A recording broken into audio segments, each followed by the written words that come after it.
In today's video, I'm going to teach you how to lock a 3D view using the ViewCube. By the end, you'll know how to preserve a 3D camera angle so it stays consistent for presentations, sheets, and renderings, and you won't have to worry about accidental rotations disrupting your layout.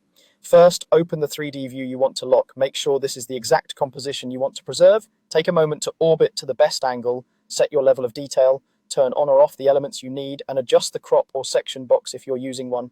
Locking a view is most useful when the camera framing is already dialed in, so getting it right now will save you time later. Next, right-click the ViewCube. The ViewCube is that interactive cube in the upper right corner of your 3D window that lets you orbit and jump to standard views. If you don't see it, it may be hidden by your interface settings. Once it's visible, you're in the right place for locking controls. From that menu, choose Save View if it isn't already a named view.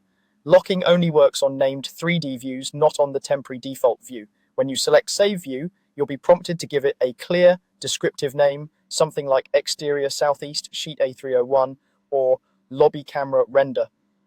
Good naming helps you find and reuse it quickly, especially on larger projects where there may be many 3D views.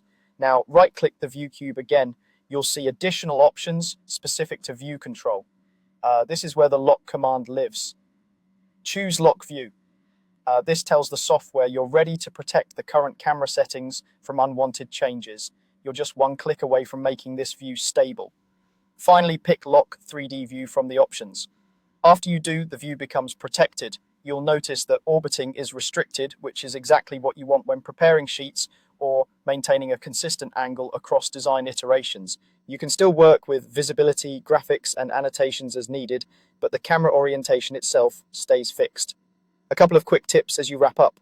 Locking a view is great before placing it on a sheet, so your printed set remains consistent from revision to revision. If you later need to tweak the angle, return to the same ViewCube menu to manage the lock status. And remember, it's smart to confirm your detail level, section box, and shadows before locking, so your view is presentation ready the moment it's protected. That's it, your 3D view is now locked and ready for reliable, repeatable use.